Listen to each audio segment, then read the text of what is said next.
മലയാളത്തിന്റെ സാഗരഗർജനം സുകുമാർ അഴീക്കോടിന് ജന്മശതാബ്ദി. അറിവിന്റെ ആകാശത്തെ നക്ഷത്രത്തിളക്കത്തിന് അക്ഷരാഞ്ജലി അർപ്പിക്കുകയാണ് സാംസ്കാരിക കേരളം. 1926 മെയ് 16 കണ്ണൂരിലെ അഴീക്കോട് ഗ്രാമത്തിൽ ജനിച്ച സുകുമാർ അഴീക്കോടായ ചരിത്രം കേരളത്തിന്റെ സാഹിത്യ സാംസ്കാരിക സാമൂഹ്യ പരിസരങ്ങളിലെ കൊടുങ്കാറ്റുകളുടെ ചിറകിലേറിയുള്ള സഞ്ചാരമാണ്.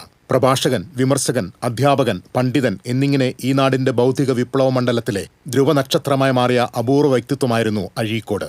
നീതിയുടെ നിലപാടുതറയിൽ ഉറച്ചുനിന്ന് അനീതിക്കെതിരെ വിട്ടുവീഴ്ചയില്ലാതെ ഒഴുകിയ ആ വാക്പ്രവാഹം സാഗരഗർജനമായി അലിയടിച്ചപ്പോൾ അധികാരത്തിന്റെ കോട്ടക്കൊത്തളങ്ങൾ വിറകൊണ്ടു. അതെ, സുകുമാർ അഴീക്കോട് ഒരു വ്യക്തിയല്ല, ഒരു പ്രസ്ഥാനമായിരുന്നു. അധ്യാപകനായ അച്ഛൻ ദാമോദരൻ മാസ്റ്റർ തന്നെയാണ് അറിവിലേക്കുള്ള ജാലകങ്ങൾ തുറന്നു നൽകിയത്. അമ്മ മാധവിയിൽ നിന്ന് പുരാണങ്ങളുടെ ആത്മീയ കരുത്തും ആർജിച്ചു. മലയാളത്തിലും സംസ്കൃതത്തിലും ബിരുദാനന്തര ബിരുദം നേടി. പത്രപ്രവർത്തനത്തിലേക്ക് തിരിഞ്ഞെങ്കിലും അധ്യാപനത്തിലാണ് ചുവടുറപ്പിച്ചത്. ഒരിക്കലെങ്കിലും ആ ക്ലാസ്സിൽ ഇരിക്കാൻ കഴിഞ്ഞവർ ഭാഗ്യവാന്മാരെന്ന് പിന്നീട് പലരും എഴുതി. ഇതിനിടയിൽ KT സുകുമാർ എന്ന പേരിൽ രചനാ ജീവിതത്തിനും തുടക്കമിട്ടിരുന്നു. സാഹിത്യ വിമർശന മേഖലയിൽ അഴീക്കോട് അഴിച്ചുവിട്ടത് വിപ്ലവത്തിന്റെ തീക്കാറ്റായിരുന്നു. കലയുടെ കനലിൽ തുടക്കം. ആശാന്റെ സീതാകാവ്യം, രമണനും മലയാള കവിതയും തുടങ്ങിയവ മലയാള സാഹിത്യത്തിന്റെ ഈടുവയ്പ്പുകളാണ്. ശങ്കരക്കുറുപ്പ് വിമർശിക്കപ്പെടുന്നു എന്ന കൃതി സാഹിത്യലോകത്ത് കോളിളക്കം സൃഷ്ടിച്ചു.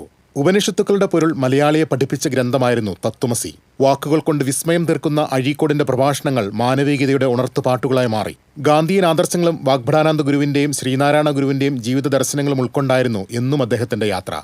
പക്ഷേ തിരഞ്ഞെടുപ്പ് ഗോതയിൽ അഴീക്കോടിന് കാലിടറി. 1961 കോൺഗ്രസ് പ്രതിനിധിയായി തലശ്ശേരിയിൽ നിന്ന് പാർലമെന്റിലേക്ക് മത്സരിച്ചെങ്കിലും SK പൊറ്റേക്കാടിനോട് പരാജയപ്പെട്ടു. എന്നാൽ ആ പരാജയത്തിലൂടെ രാഷ്ട്രീയ ചങ്ങലകളില്ലാത്ത സത്യം വിളിച്ചു പറയുന്ന ഒരു സ്വതന്ത്ര ചിന്തകനെ ലഭിക്കുകയായിരുന്നു.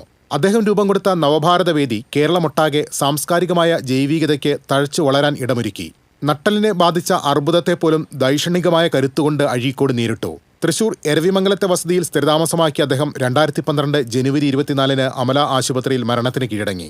ഈ ജന്മശതാബ്ദിയിൽ വിഭജനത്തിന്റെയും അനീതിയുടെയും അധികാര ദുർവിനിയോഗത്തിന്റെയും ഒക്കെ അഗ്നിപർവ്വതങ്ങൾ പുകയുമ്പോൾ ആർത്തലച്ചു പെയ്യാൻ അഴീക്കോടിന്റെ വാക്കുകളില്ല എന്നത് വലിയൊരു ശൂന്യതയെ അവശേഷിക്കുകയാണ്. News desk TCV.